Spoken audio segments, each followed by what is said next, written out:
네. 그래서 실습 폴더에 이거 안 따라하셔도 되고요. 그 GADM이라고 하는 그 도미니카 공화국 데이터를 제가 행정경계를 제공을 해드렸었고 거기에 이렇게 0번, 1번, 2번 이렇게 데이터들이 있었죠. 그 중에서 제가 여기 1번 데이터를 중심으로 해가지고 디스트리토 나시오날이라는 특정 행정구역 폴리곤 하나를 딱 선택을 해가지고 새 파일로 저장하는 실습을 했었어요. 그래서 그걸 할 때 여기 상단에 있는 영역 또는 단일 클릭으로 피처 선택을 했었고요. 요거 클릭하고 이렇게 데이터를 이렇게 선택한 다음에 이제 새 파일로 저장을 했었죠. 새 파일로 저장을 할 때는 선택한 다음에 내보내기에 선택한 피처를 다른 이름으로 저장을 이렇게 해줘가지고 거기다가 파일 이름을 이렇게 지정해주면 되는 뭐 그런 상황이었습니다. 자, 여기 선택을 해주고, 네. 아, 네. 오른쪽 마우스 클릭해가지고 내보내기에서 선택한 피처를 다른 이름으로 저장을 해서 여기 파일 이름을 이렇게 지정을 해줬었고요.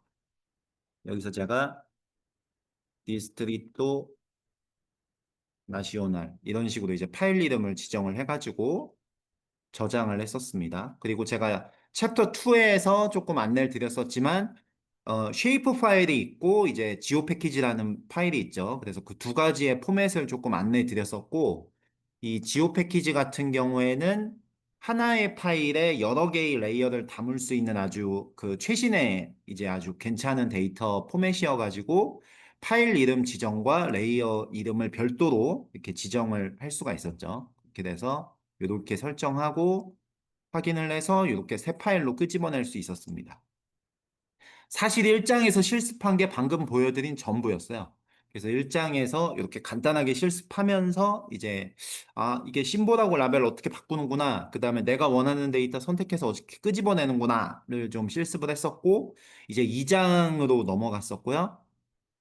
2장에서는 제가 벡터 데이터와 레스터 데이터라는 거에 대해서 조금 구분해서 안내 드렸었죠. 그래서 실세계가 이렇게 있을 때 객체가 명확할 때, 즉 점이나 선이나 면으로 명확하게 표현해 줄 수 있을 때는 벡터 데이터를 통해서 단순화시킨 이제 도형을 가지고 작업을 했었고요. 그 다음에 레스터 데이터 모델은 그 지역을 뭐 드론이든 뭐 위성이든 혹은 내 카메라든 이렇게 찍어가지고 거기에 이제 좌표계라는 녀석을 이렇게 대입시켜서 지도 형태로 만드는 게 이제 레스터 데이터 모델이었습니다. 그래서 벡터 데이터 모델 먼저 이제 실습을 진행을 했었고요. 도형 정보와 속성 정보가 있다는 걸 안내 드렸었죠. 그래서 내가 현재 있는 어느 위치가 있다. 내가 파라과이 어디에 딱 있다. 그러면은 거기에 XY 좌표가 있을 거고 거기에 있는 나의 이름과 나이와 성별과 뭐 여러 가지 주소지 정보 이런 게 있을 텐데 도형 정보는 그 점선면을 나타내는 XY 좌표에 해당이 되고 속성 정보는 제가 방금 말씀드린 그 위치에 해당하는 정보들이 이제 들어가는 거였습니다. 그래서 도형 정보와 속성 정보가 있다. 그래서 그거의 대표적인 데이터로 오픈 스트리트 맵을 제가 다운받는 방법에 대해서 조금 안내 드렸었죠. 그리고 카톡방에 조금 질의가 있었어요. 그 오픈 스트리트 맵 그 사이트가 이제 다운로드가 안 돼가지고 그 대안과 관련돼서 제가 추가 답변을 조금 드렸었는데 오픈 스트리트 맵을 다운로드 받는 방법은 굉장히 많아요. 그리고 QGIS에 이미 오픈 스트리트 맵을 이 웹사이트를 거치지 않아도 다운로드 받는 방법이 있습니다. 근데 저는 스텝 바이 스텝으로 알려드릴 거예요. 한 번에 너무 많은 정보를 알려드리지 않을 겁니다. 그래서 필요한 만큼 정보를 잘라서 이제 교환으로 구성을 할 거고 시간이 지나면은 또 다른 방법, 또 다른 방법 이런 식으로 좀 안내를 드릴 거예요. 그 이유는 저는 여러분들을 초심자라고 두고 이 강의를 준비하고 있기 때문에 초심자한테 너무 많은 정보를 제공하는 건 바람직하지 않아요. 예를 들면 골프를 처음 배우신 분한테 뭐 7번 아이언샷으로 치세요. 그러면 도대체 무슨 말을 하는 거 이렇게 되거든요. 그래서 천천히 가려는 목적에서 하는 부분이 있습니다. 어쨌든 오픈 스트리트 맵이 굉장히 좋다는 거는 다 느끼셨을 거예요. 이게 사용자가 이렇게 업데이트 할 수 있으니까 협력국에서 내가 근무를 할 때 여기 적합한 지도가 없을 때 건물이나 이런 게 없을 때 내가 거기다가 직접 그릴 수도 있고 그런 지도거든요. 굉장히 좋은 지도죠. ODA에 잘 맞아요. 제가 보기에. 그래서 오픈스트리트맵에 대해서 안내를 드렸었고 데이터 하나 통째로 다운받아가지고 우리가 데이터를 한번 열어봤었습니다. 그래서 이렇게 세 개의 데이터를 한번 열어봤었고요. 제가 이걸 한번 열어볼 거고 여러분들도 지금 같이 열어보시면 좋겠습니다. 자, 관심 지역 POI라고 하는 데이터와 그 다음에 도로망이라고 하는 데이터와 건물이라고 하는 데이터 이 세 개를 열어볼 건데요. 이 중에서 이렇게 A가 붙으면은 이게 area, 면적의 약어여 가지고 요건 폴리곤 형태다라는 거를 제가 말씀드렸죠. 그렇게 돼서 이렇게 세 개의 데이터를 찾아서 한번 열어보고 이제 실습을 시작하겠습니다. 자, 디스트리토 나시오날은 기존에 아마 만들어 놓으셨을 거예요. 안 만드신 분들이 계시다면은 제가 방금 만든 형태로 만드셔야 됩니다. 실습을 위해서. 자, 그래서 이렇게 폴리곤 하나가 있어야 될 거고, 그 다음에 실습 폴더 내에 있는 세 개의 파일을 같이 한번 열어서 실습을 해보도록 하겠습니다. 자, POI 하나 열고, 그 다음에 로드 하나 열고요. 그 다음에 빌딩, 빌딩 이렇게 세 개 이렇게 열어주시면 되겠어요. 그래서 현재 총 4개의 레이어가 올라가 있습니다. 자, 디스트리토 나시오날이 있고, 그 다음에 건물이 있고, 그 다음에 도로가 있고, 점이 있습니다. 여기까지 이제 4개의 레이어를 올린 다음에 실습을 이어가도록 하겠습니다. 제가 1분 정도 드릴게요. 네, 아마 이렇게 열어보셨을 거라고 제가 생각을 하고요. 레이어를 이렇게 우리가 이제 추가를 하면 되겠죠. 그래서 점과 선과 면에 해당하는 관심 지역 도도망 건물을 현재 열어본 상태에서 이제 실습을 이어가면 되겠습니다. 자, 그래서 우리가 눈에 보는 이런 도형 정보가 있고, 그 다음에 이 도형 정보와 연결되어 있는 속성 정보가 있죠. 속성 정보는 테이블이에요. 그래서 이거는 그냥 엑셀에서 열 수 있는 그런 형태죠. 자, 그래서 우리가 할 거는 이 도형 정보를 이용해서도 검색을 할 수 있어야 되고, 그 다음에 속성 정보를 이용해서도 내가 원하는 데이터를 검색할 수 있어야 됩니다. 그래서 그런 검색력을 제가 이제 향상시키기 위해서 이 실습을 조금 만들어 놨고요. 쉐이프 파일과 지오 패키지의 차이는 전 시간에 한번 설명을 쭉 드렸기 때문에 이거 넘어가도록 하겠습니다. 자, 그래서 이제 첫 번째는 뭘 할 거냐? 공간을 이용해서, 도형 정보를 이용해서 검색을 하는 부분을 우리가 실습을 한번 해봤어요. 그래서 우리가 디스트리토 나시오날이 있고, 이게 나의 프로젝트 사이트인데, 이 프로젝트 사이트 내부에 존재하는 도도망만 조금 찾아보고 싶다라고 하면은 이제 어떻게 하냐는 거죠. 그럴 때는 이제 도형 정보 작업에서 위치로 선택이라는 기능을 이용해서 내가 원하는 이 디스트리토 나시오날 내부에 있는 도로망만 선택을 할 수가 있었죠. 그래서 선택하는 기능은 벡터의 리서치 툴스의 위치로 선택이라는 기능이 있어서 그 위치로 선택이라는 기능을 이용해서 우리가 내가 원하는, 내가 검색하고자 하는 이제 파일은 이 2번 영역에서 지정을 하고 그 다음에 내가 비교하고자 하는 도형은 이 4번 영역에다가 지정을 해가지고 이 둘 간의 관계를 여기에 있는 체크박스에서 이렇게 체크 해주면 그거에 맞게 내가 원하는 도형이 선택되는 그런 형태의 기능이었어요. 그래서 위치로 선택 기능을 이용해서 우리가 뭘 했었냐 하면은 디스트리토 나시오날 내부에 존재하는 도로망만 선택을 한번 했었습니다. 그래서 어떻게 했느냐 보면은 여기가 이제 디스트리토 나시오날이죠.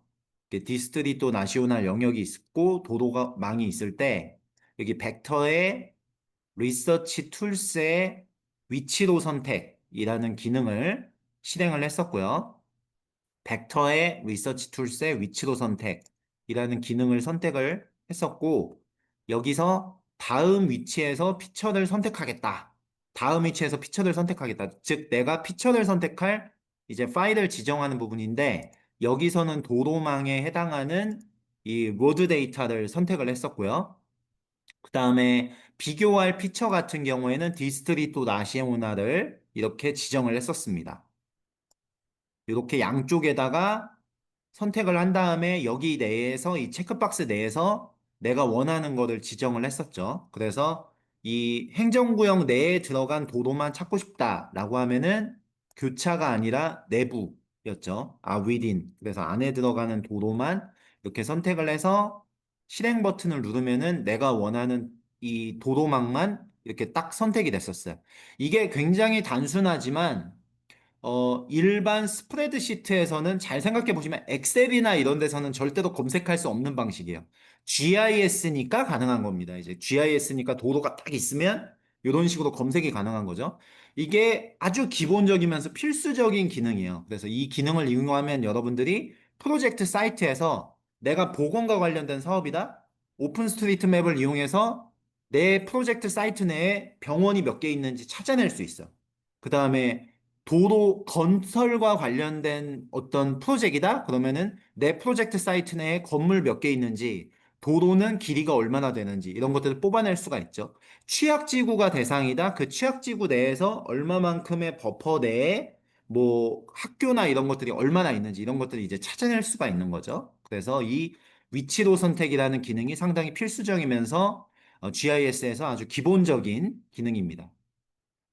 그래서 이렇게 한번 검색을 해보고 닫기 버튼을 한번 눌러 보겠고요. 늘 선택된 데이터는 내가 사용하지 않을 때는 해제할 수 있어야 돼요. 그 해제하는 방법은 요게 이게 선택됐을 때 노란색을 띠게 되거든요. 그래서 요 QGIS의 이 툴바에서 잘 보시면 노란색 아이들이 뭉쳐 있는 이 툴바가 있는데 여기서 보시면 포스트잇 두 장 겹쳐져 있고 안 된다는 느낌을 담은 이 빨간색 요게 이제 모든 레이어에서 피처 선택하는 버튼이죠. 피처 선택 해제하는. 그래서 요거를 한 번 더 클릭을 해주시면은 요렇게 이제 선택이 해제가 됐었습니다. 자, 요게 되게 중요한 기능이에요. 제가 거듭 말씀드리지만, 두 개 이상의 레이어가 있을 때 내가 원하는 객체를 이게 중첩 기능을 통해서 선택했다가 해제했다가, 선택했다가 해제했다가, 요거를 이제 하실 수가 있어야 됩니다. 그게 위치로 선택이라고 하는 기능이었어요.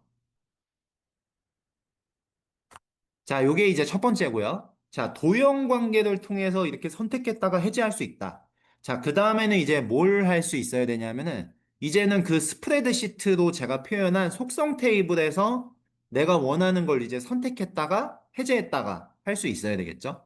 자, 이게 무슨 말인지 확인하기 위해서 여기 전체 데이터 중에서 건물 데이터의 속성 테이블을 한번 열어보겠습니다. 요게 여러분들 컴퓨터 성능에 따라서 굉장히 오래 걸릴 수가 있어요. 너무 오래 걸린다. 컴퓨터를 바꾸십시오. 과감하게 말씀드립니다. 최근 한 3년 내 정도에 구매한 노트북에서는 무리 없이 동작할 만한 걸 우리가 하고 있어요. 그래서 너무 오래된 노트북을 쓰고 계신 거예요. 자, 여기서 이 그 건물 레이어를 오른쪽 마우스 클릭하고 속성 테이블을 한번 이렇게 열어보겠습니다. 이게 왜 오래 걸리냐? 지금 여기에 건물 데이터가 152만 개가 있어요. 여기 보시면 맨 위에 보시면 총 피처 개수가 152만 3,370개로 나올 텐데 저 데이터가 별거 아닌 것 같은데 저 안에 건물이 152만 개가 있는 거예요. GIS가 약간 이런 나이스한 형태를 가지고 있어요. 152만 개가 있습니다. 내가 이제 부자 된 것 같죠. 도미니카 공화국의 152만 개의 건물을 내가 알아요. 자, 근데 이제 중요한 게 뭐냐면은 여기 보시면은 이제 필드가 있어요. OSM 언더바 ID. 이건 뭐 같아요? 그 건물의 주민등록번호 같은 녀석 같죠? 그래서 오픈 스트리트 맵에서 건물이 하나하나 생성될 때마다 이게 아이디가 달라야지 식별할 거 아니에요? 그러니까 주민등록번호나 이런 것처럼 아이디가 자동으로 만들어져요. 그게 아이디입니다. 자, 다음에 보시면 이제 코드가 있어요. 코드. 코드는 뭘 것 같아요? 코드는 이 녀석들을 구분해주는 코드예요. 그래가지고 여기 오른쪽에 보시면 피처 클래스라고 있죠. 이제 그게 이제 빌딩이라고 이렇게 있는데 빌딩이 보시면 이렇게 빌딩이 위에서부터 아래까지 이렇게 쭉 보시면은 피처 클래스가 빌딩이라는 녀석이 있는데 그 빌딩에 해당되는 코드가 아마 1500번일 거예요. 이런 식으로 해가지고 이제 보통 데이터를 다룰 때 이 데이터를 의미하는 것과 관련된 코드를 이렇게 생성을 해서 그걸 이렇게 검색하게 만들어줘요. 그 이유가 코드로 만들었을 때 검색이 훨씬 더 빠르고 효율적이거든요. 그리고 IT 하는 사람들은 이런 걸 되게 좋아해요. 여기 아까 윤용석 전문가님이 그 데이터 쪽 하시는 분인데 저런 분들은 이런 거 되게 좋아해요. 코드 네, 아마 웃고 계실 겁니다. 우리는 단순화시키고 뭔가 암호화시키는 걸 되게 좋아하는 사람들이에요. 그래서 이런 것들이 꼭 있다. 자, 그 다음에가 이제 문과생들이 좋아하는 필드가 있습니다. 이제 네임 해가지고 이렇게 다 적어주는 거예요, 이렇게.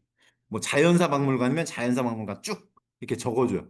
IT 하는 사람들은 이런 거 좋아해요. 약간 코드 필드 이런 거. 숫자로 돼 있어가지고 딱 검색하고 이런 거 좋아하고, 이렇게, 제가 단순화시켜서 표현하는 거지, 저, 이렇게 특정 이과나 문과 선호하지 않습니다.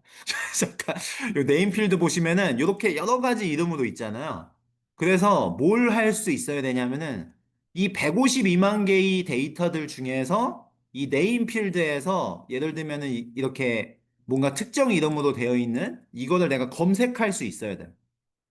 이 시레나면은 이 시레나 마트인데 이 마트를 검색할 수 있어야 돼요. 이제 마트만 딱 뽑아낼 수 있어야 되고 그걸 이제 우리가 해볼 겁니다. 자, 그 다음에 맨 우측에 보시면 이제 타입이라고 있어요. 타입은 이 건물의 유형이 되겠죠. 그러면 트랜스포테이션 있고 호텔 이런 거 있네. 이 얘기인 즉슨 뭐냐면은 타입 필드에서 호텔인 것만 딱 추출하면은 내가 이 국가의 호텔만 데이터를 쫙 뽑을 수 있다는 얘기예요. 이걸 이제 어떻게 뽑냐는 거죠. 이거를 이제 좀 상세하게 한번 알아보도록 하겠습니다. 아, 그렇죠. 혜민님이 댓글 달아주셨어요. 원래 노트북 설계 수명은 3년이다 보니 그렇습니다. 네, 그렇다고 합니다. 예, 컴공에서 얘기하니까 여러분들 믿으세요. 이제 넘어가고 있습니다. 자, 그래서 이 객체를 이제 선택하는 거를 해볼 텐데, 첫 번째는 이제 굉장히 친절한 QGIS의 기능을 한번 이용을 할 거예요. 그래서 첫 번째는 값으로 피처 선택이라는 기능을 이용해가지고 요거는 이제 딱 클릭하면은 이 데이터가 가지고 있는 필드를 이렇게 일목요연하게 창으로 제공해줘요. 그래서 방금 전에 본 OSM ID, 코드, 피처 클래스, 네임 타입해가지고 내가 검색하고 싶은 필드에다가 그냥 이렇게 입력만 해주면은 바로 이렇게 검색해 볼 수 있는 아주 영특한 기능이죠. 요걸 먼저 한번 해볼 텐데 어떻게 하느냐? 여기 상단에 뭔가 검색하고 싶거나 선택하고 싶을 때는 노랑이를 찾아주시면 됩니다. 노랑이가 이렇게 나란히 있죠? 얘가 이제 노랑이 이 툴바가 되겠고요. 자, 여기서 두 번째를 보시면은 이렇게 아래쪽에서 또 이렇게 하위 메뉴가 있습니다. 하위 메뉴가. 근데 여기 두 번째 칸에 보시면은 값으로 피처 선택이라는 이런 기능이 있어요. 값으로 피처 선택. 여기 있죠. 값으로 피처 선택, 표현식으로 피처 선택 이렇게 두 가지를 우리가 써볼 건데 첫 번째 값으로 피처 선택을 한번 클릭을 해보겠습니다. 이렇게. 요거 되게 아주 친절한 기능이에요. 자, 값으로 객체 선택을 이렇게 선택을 해보시면은 여기 네임 필드에서 이제 내가 원하는 걸 검색을 해볼 수가 있어요. 그래서 저는 이제 환경부랑 같이 일을 하고 있기 때문에 이 미니스테리오 대 투리스모이 메디오 암비엔테, 메디오 암비엔테가 그러니까 환경이란 뜻이거든요. 그래가지고 이 관광부하고 환경부가 이 나라 같이 붙어 있어요. 한 건물에. 그래가 요걸 이제 검색을 해볼 건데 여러분들은 다른 거 검색해 보셔도 됩니다. 근데 저는 이제 그 실습하는 대로 할 거예요. 그렇게 돼서 이렇게 내가 뭐 검색을 이렇게 시작을 하면은 한 단어를 이렇게 딱 치잖아요. 그러면은 이 QGIS가 뭘 해주냐 하면은 그 한 단어로 시작되는 그 필드에 있는 값들을 자동 완성 검색을 해가지고 이렇게 알려줘요. 마치 네이버에서 내가 뭐 유재석까지 치면은 그 다음에 뭐 이렇게 자동 완성해 주잖아. 그런 것처럼 QGIS가 이걸 알아서 해줍니다. 얼마나 친절합니까, 얘가? 그래가지고 이렇게 검색을 하면은 이렇게 목록이 나와요. 이런 식으로. 그 정보 목록이 나오죠. 그래가지고 내가 다 입력하지 않아도 대략 자동 완성 기능을 통해서 내가 원하는 값이 이 데이터에 들어있는지를 조금 아실 수가 있어요. 이건 되게 친절한 기능이죠. 그래서 이런 식으로 그냥 일부만 치셔도 이렇게 보실 수가 있습니다. 자, 이렇게 검색을 이제 완성하실 수가 있어요. 자, 이렇게 완성하실 수가 있고, 내가 이제 이 녀석을 이제 검색을 하고 싶다라고 하면은 검색이 이제 다 완성이 됐죠. 아무거나 검색하셔도 상관없습니다. 자, 이렇게 완성이 됐으면은 여기 그 오른쪽에 보시면은 요 콤보 박스에 이런 그 옵션이 있어요. 옵션이 있습니다. 그래서 옵션이 있어가지고 요거는 뭐냐 하면 이제 이 환경부다. 그러면 이럴 수도 있잖아요. 환경부 전기차 충전소, 환경부 매점, 환경부 무슨 별관 건물 이런 식으로 이름이 환경부는 환경부인데 환경부를 포함한 다른 이름일 수도 있거든요. 그래서 그럴 경우에는 포함이라는 기본 옵션을 설정해 주시면은 이거는 환경부가 포함된 모든 데이터를 선택을 하고요.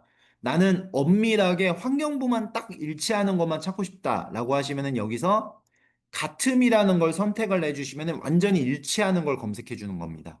이런 옵션의 차이를 가지고 여러분들이 원하는 데이터를 명확하게 선택하실 수 있어야 돼요. 자, 이렇게 해준 다음에 이제 피처 선택을 하면은 피처 선택을 얘가 이제 진행을 합니다. 그래서 여기 지금 한 개의 일치하는 피처를 선택했다고 나오면은 성공적으로 이제 검색을 하신 거예요. 요거는 이제 잠깐 나타났다 사라지는 이제 기능을 합니다. 그래서 한 개의 일치하는 피처를 선택했다라고 하면은 이제 성공적으로 검색이 된 거죠. 자, 그러면 이게 한 개가 선택이 됐다고는 하는데 도대체 어디 선택됐는지를 알아야 될 거잖아요. 그럴 때는 어떻게 이제 확인을 하냐 보면은 이 밑에 보시면은 피처로 확대 축소라는 이제 버튼이 있어요. 그래서 피처로 확대 축소 버튼을 이렇게 한번 클릭을 하시면은 내가 선택한 피처로 이제 얘가 슉 이동을 하는 거죠. 그래서 이렇게 이동을 합니다. 환경부 건물로 딱 이동을 하고 너 이거 선택했어 라고 알려주는 거죠. 요런 기능이 이제 아래쪽에 이제 포진이 돼 있습니다.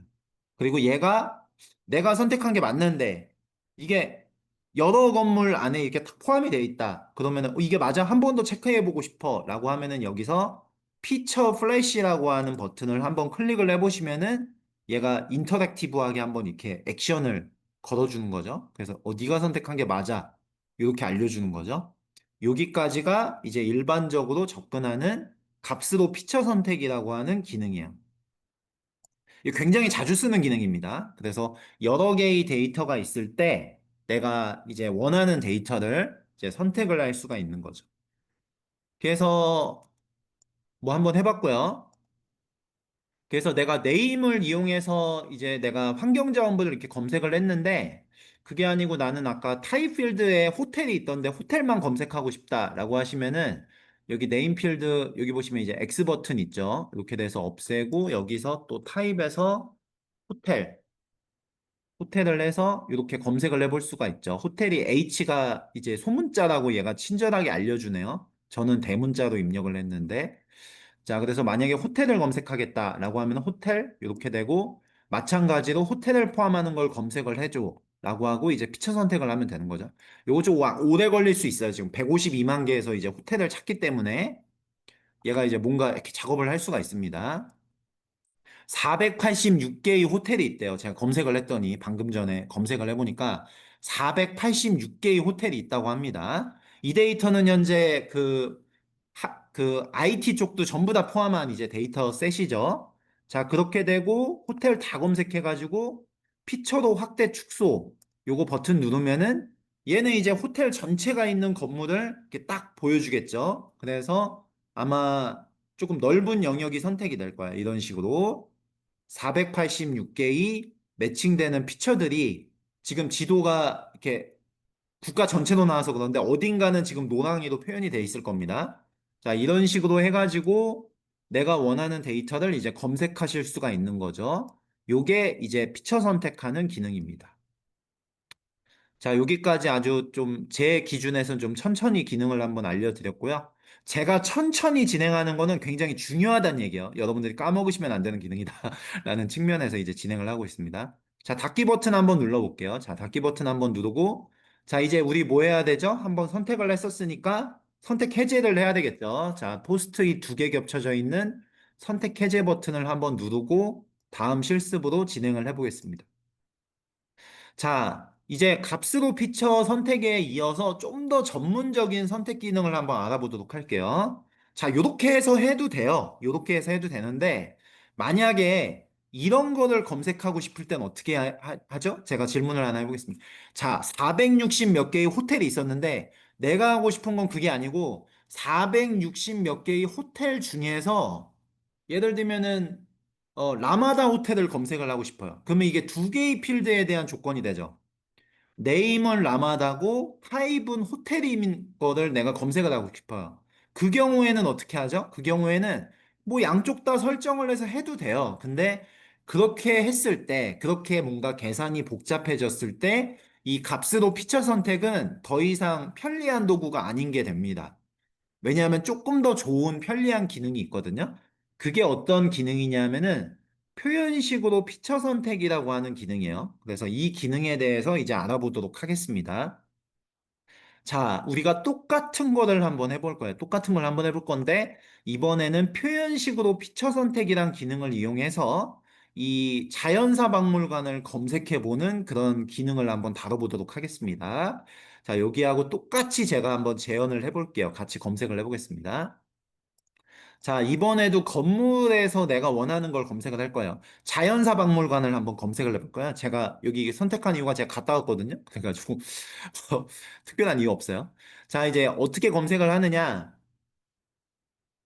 아까는 이제 값으로 피처 선택이었는데 이번에는 표현식으로 피처 선택이라는 기능을 이용합니다. 자, 표현식으로 피처 선택이라는 기능을 딸깍 클릭을 했고요. 자, 이런 창이 나왔어요.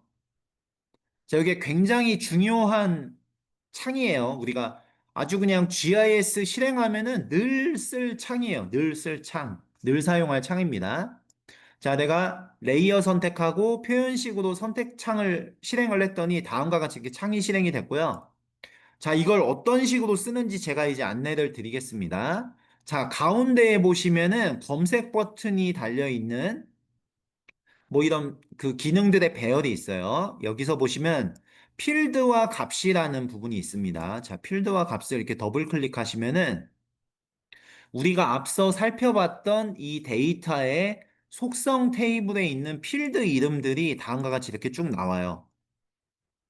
우리가 아까 뭐 했었죠? 요 네임 필드에서 이제 그 환경부를 검색을 했었죠? 자, 이걸 사용하는 법입니다. 자, 이렇게 네임 필드가 이렇게 있는데 요거를 더블 클릭을 이렇게 해주세요. 자, 더블 클릭을 해주시면은 왼쪽에 표현식 창에 다음과 같이 이렇게 자동 생성이 될 겁니다. 자, 어떤 식으로 구성이 되어 있냐면은 필드 이름을 더블 커테이션, 이 겹다운표가 이렇게 둘러싸고 있고요. 이렇게 필드 이름이 자동으로 이렇게 추가가 될 거예요. 자, 이 상태에서 아래쪽에 보시면은 이렇게 수식이 있습니다. 수식이 있고, 여기서 이퀄 버튼을 제가 이렇게 딱 눌러볼게요. 자, 그러면은 이렇게 식을 완성하고 있어요, 우리가. 자, 네임 필드 값이 다음을 충족하는 다음과 같은 녀석을 검색해줘. 이런 의미입니다. 자, 그러면은 이제 여기다가 끝에다가 뭐 이름만 정해주면 돼요. 이제 네임필드에 뭐, 라마다인 걸 검색을 해줘. 그러면 라마다라고 입력을 하면 되는데 이게 뭔가 규칙이 있어요. 이제 어떤 규칙이 있냐 한번 보겠습니다. 자, 일단은 이 오른쪽 창도 이제 한번 써야 되겠죠. 자, 여기서 보시면 이제 아래쪽에 보시면은 모든 유일값과 10개 샘플이라는 게 있는데요. 모든 유일값을 한번 이렇게 클릭을 해주겠습니다. 자, 모든 유일값이라는 걸 클릭을 해주면은 이게 지금 뭘 의미하냐면은 네임 필드에 들어있는 모든 고유값들이 이 밑에 이렇게 지금 표현이 이렇게 돼 있는 겁니다. 그래서 실습에 보면은 제가 뮤세오라는 걸 이렇게 검색을 하고 싶었는데요. 여기서 보시면은 이제 값에다가 뮤세오 대 이렇게 똑같이 치면은 이 필드가 가지고 있는 고유값들이 다음과 같이 이렇게 목록화돼서 나와요. 제가 뮤세오 대 여기까지 이제 여기까지를 제가 입력을 했는데 교재에 있는 여기까지 검색을 했더니 이 필드에 들어있는 그 박물관에 대한 고유값 이름들이 나왔어요. 자, 그래서 여기다가 내가 검색할 거는 지금 여기 자연사 박물관이거든요. 자연사 박물관이라서 이걸 더블 클릭을 하면은 다음과 같이 이렇게 식이 완성이 됩니다. 자, 그러면은 네임은 뮤세오 데 히스토리아 나뚜랄이라고 하는 이 하나의 식이 완성이 되죠. 그러면은 이름 필드에 요런 값이 있는 걸 검색을 해줘라고 이렇게 이제 나오는 겁니다. 이런 식으로 표현식으로 검색이라는 이제 수식을 쓰시는 거예요. 그래서 이게 어떤 규칙이 있냐면은 겹다운표는 필드명이에요.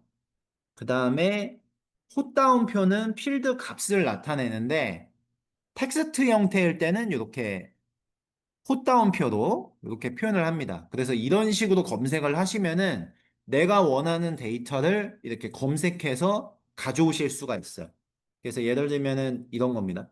국가라는 필드에서 내가 도미니카 공화국을 검색을 하고 싶다라고 하면은 그 국가 필드를 지정을 하고 여기다가 이제 도미니카 공화국 이런 식으로 이제 검색을 하실 수가 있는 거죠.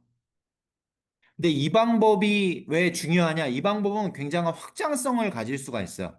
그럼 내가 도미니카 공화국도 검색을 하고 싶고, IT도 검색을 하고 싶다라고 하면은 국가는 도미니카 공화국이거나 국가는 IT 이런 식으로 식을 확장시키실 수가 있어요. 이 표현식으로 객체 선택을 할 때, 이런 식으로 해서 내가 얼마든지 확장을 해서 내가 원하는 식으로 검색을 할 수가 있어요.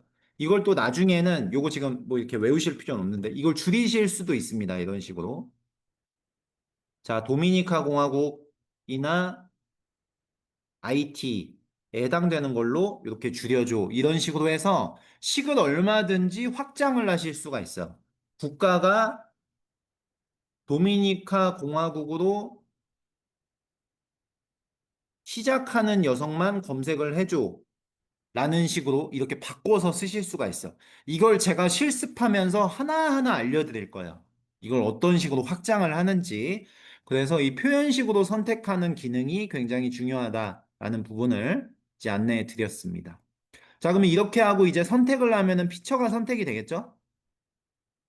자, 이렇게 됐더니 한 개의 일치하는 피처를 선택했습니다. 라고 나오고요. 여기도 마찬가지로 피처도 확대라는 버튼이 있습니다. 아래쪽에. 자, 피처도 확대해 보시면은 아마 네모반 듯한 건물이 하나 나올 거예요. 네. 요게 이제 자연사 박물관 건물입니다. 지금은 와닿지 않죠. 근데 제가 조금 시간이 지나면은 이 위에다가 구글 지도 올리는 방법을 알려드릴 거예요. 그러면 이제 좀 더 이제 와 닿으실 겁니다. 약간 조금 미리 하나 보여드리면 나중에는 이렇게 그 지도, 웹지도 올리는 거 알려드릴 거예요, 제가. 이렇게 하면 우리가 데이터를 중첩시켜서 원하는 대로 이제 할 수가 있어요. 하지만 저는 빠르게 진행하지 않습니다. 여러분들 뭐 한 번에 막 이렇게 뭐 이렇게 들이붓길 원하지 않아요. 그래서 굉장히 이렇게 천천히 좀 진행을 하고 있는 겁니다. 자, 자연사 박물관 검색을 한번 해봤고요. 자, 이번에는 박물관으로 시작하는 이름의 건물들을 한번 선택을 해볼 건데, 이런 것들이 어떤 문법적인 규칙이 있어요. 그래서 네임필드가 like가 같다는 의미를 가지고 있잖아요. 그래서 여기서도 똑같은 의미로 검색을 하실 수가 있습니다. 그래서 네임필드가 같아. 근데 뭐랑 같냐 하면은 뮤세오로 시작하는 것과 같아 라는 의미거든요. 퍼센트는 뭘 의미하냐면은 뒤에 뭐가 붙어든 별로 상관없다는 거야. 그래서 퍼센트를 붙이면은 앞에가 뮤세오고 그 뒤에는 뭐여든 상관없어. 그래가지고 퍼센트를 해가지고 이렇게 검색을 하는 의미를 가지고 있고요. 그래서 다시 보면은 이게 무슨 의미를 가지고 있느냐.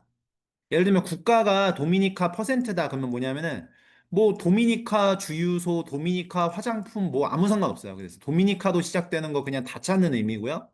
그 다음에 그 이거는 무슨 의미냐? 이거. 이거는 무슨 의미냐? 앞, 뒤로 뭐가 붙어 있든 상관없어요. 그냥 도미니카만 들어가면 돼요. 그러니까 예를 들면은 IT 도미니카 주유소. 그러면 얘는 걸려요. 앞에 퍼센트가 뒤에 붙어 있으니까 이런 식으로 검색을 하실 수가 있는 거고요. 그럼 예를 들어서 이거는 어떻게 될까? 이거는. 자, 이거는 도미니카도 끝나는 것만 검색하는 거. 도미니카도 끝나는 거. 그래서 예를 들면은 우리 아주 고생하시는 권태윤 리더님을 이렇게 검색을 한다. 그럼 이렇게 시작할 때는 권태윤 주유소, 권태윤 비즈니스 컴퍼니 이런 거 다 검색하는 거야. 자, 그 다음에 여기서 이제 권태윤 하면은 나이스 권태윤 잘생겼다 이런 거 검색되는 겁니다. 다 같이 나오니까. 자, 이렇게 되면은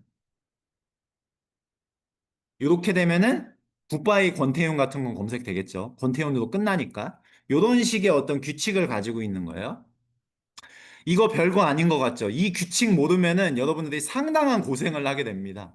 이거 엄청 헤매요, 데이터 검색할 때. 이게 좀 트릭이다. 라는 걸 좀 말씀드립니다. 자, 그래서 네임필드에서 박물관으로 시작하는 거를 다 같이 검색을 한번 해보겠습니다. 자, 선택 해제하고 제가 검색창에 들어가서 똑같이 하면 되겠죠. 똑같이. 처음에는 조금 이렇게 기억이 안 날 수가 있어요. 하지만 이게 약간 습관적으로 쓰다 보면은 이게 잘 됩니다. 필드와 값에서 네임 필드 선택하고 이번에는 이퀄이 아니죠. 라이크를 하고 뮤세어하고 퍼센트 이렇게 해주면 되겠죠.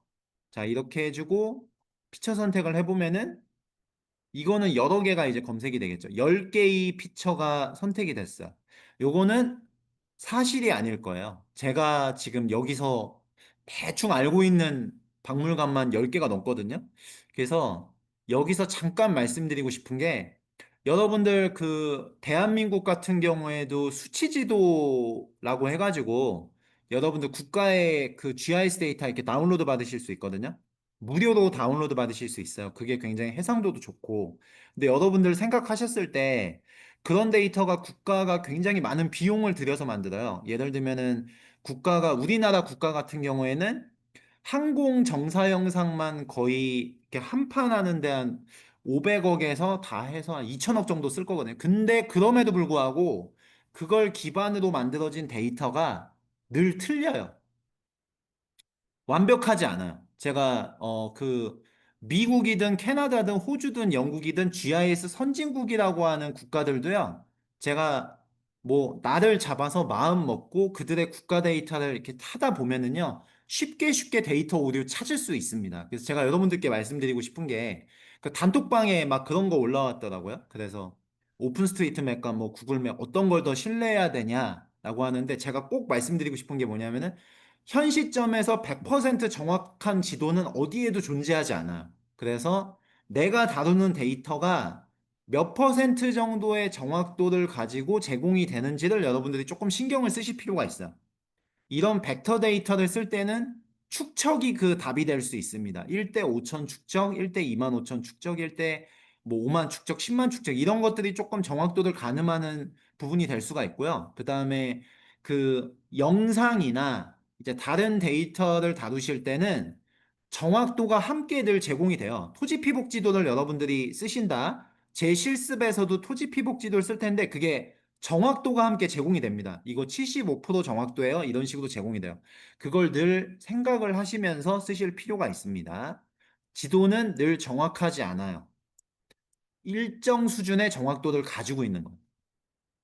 자, 그렇게 돼서 이렇게 하고 이제 피처 선택하시면은 데이터가 이제 원하는 만큼 선택이 된다. 이런 부분까지 한번 이제 살펴봤습니다.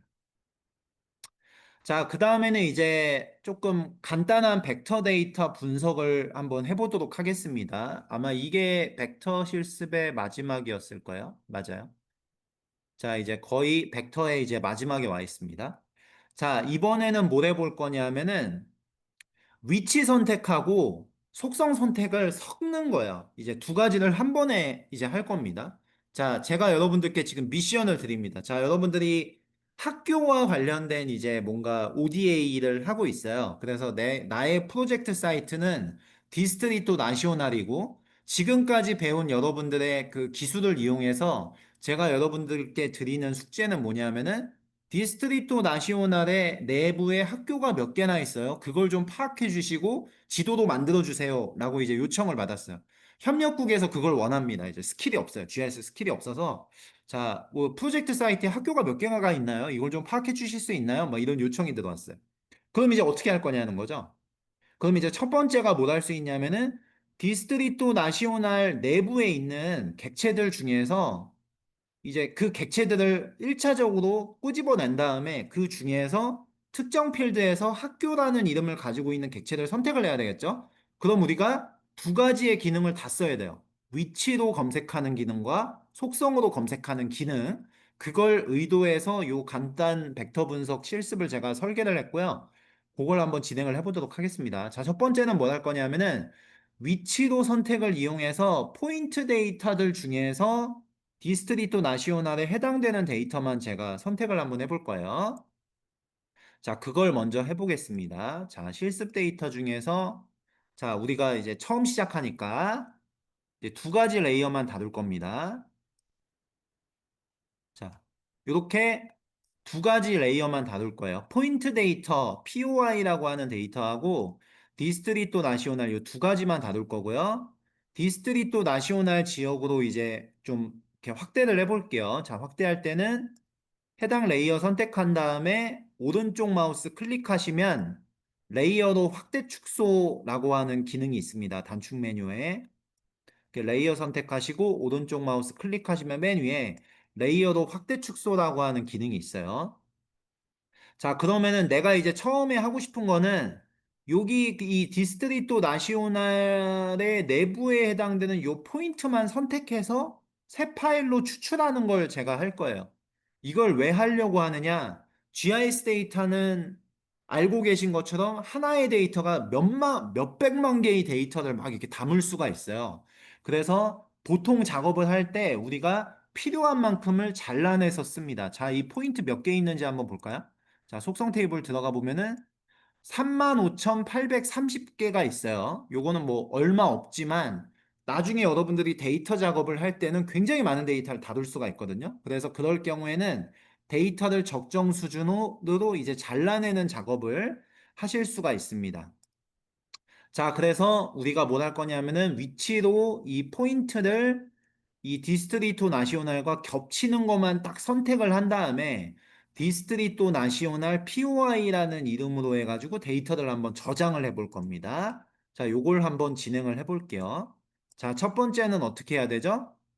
벡터에서 리서치 툴스에서 위치로 선택이라는 기능을 실행을 해봐야 되겠죠? 자, 복습입니다. 자, 벡터에서 리서치 툴스에서 위치로 선택이란 기능을 이제 실행을 하면 되겠고요. 자, 그러면 이제 두 개의 콤보 박스가 있죠. 첫 번째는 내가 검색할 레이어를 지정을 합니다. 뭘 검색할 거죠? POI를 검색을 할 거예요. 포인트를. 자, 포인트를 검색을 할 거예요. 그 다음에 비교할 피처는 뭐죠? 디스트리토 나시오날이에요. 요게 헷갈리시면 안 됩니다. 요게 검색할 거고, 요게 비교할 거예요. 자, 검색할 거 선택하고, 비교할 거 선택하고. 자, 그 다음에는 이제 규칙성인데, 여기서는 뭐 교차를 그대로 두어도 상관없어요. 이제 그 행정구역에 교차되는 그 포인트를 선택하면 되니까. 자, 그렇게 하고 실행 버튼을 누르면은 이렇게 내가 원하는 데이터만 딱 선택이 되겠죠. 요게 여러분들이 이걸 자연스럽게 쓰실 수 있어야 돼요. 이런 기능을 원하는 것만 딱 선택을 해서. 자, 그러면 이렇게 선택이 됐습니다. 자, 여기 채팅창 한번 볼게요. 방금 그 상황에서 내부는 안 되나요? 내부도 됩니다. 예, 똑같은 결과를 도출하기 때문에 제가 그냥 교차를 둔 겁니다. 예, 예. 근데 라인일 경우에는 조금 달라질 수가 있겠죠. 이제 라인일 경우에는 이렇게 도로 하나가 철도 도로선 하나가 이렇게 겹쳐졌다. 이렇게 딱 대각선으로 지나간다. 그러면은 걔는 이제 걸쳐져 있으니까 인터섹트 했을 때는 잡히는데 이제 위디 나면은 잡히지 않을 거예요. 뭐 그런 차이가 있어요. 그래서 이건 포인트니까 인터섹트든 위딘이든 결과가 똑같아요. 그래가지고 제가 그냥 인터섹트 둔 겁니다. 자, 이렇게 하고 선택된 데이터만 한번 저장을 해볼게요. 자, 저장하는 방법은 포인트 데이터에서 오른쪽 마우스 클릭한 다음에 내보내기에서 선택한 피처를 다른 이름으로 저장해주면 되겠죠. 자, 여기서 보시면은 피처를 다른 이름으로 저장이 있고 선택한 피처를 다른 이름으로 저장이 있는데요. 위쪽을 선택하시면은 이게 선택이 뭐가 됐든 안 됐든 그냥 복사를 하는 개념이고요. 전체 파일 그냥 새 파일로 저장하고요. 선택한 피처를 다른 이름으로 저장을 하셔야지 지금 이 노랑이로 선택되어 있는 녀석들만 이제 저장이 됩니다.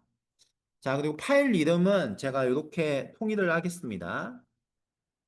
자, 우리가 디스트리또 나시오날 뒤에다가 POI 이렇게 파일 이름을 제가 지정을 할게요. 이 파일 이름을 지정하는 습관을 잘 들이는 게 굉장히 중요한데요.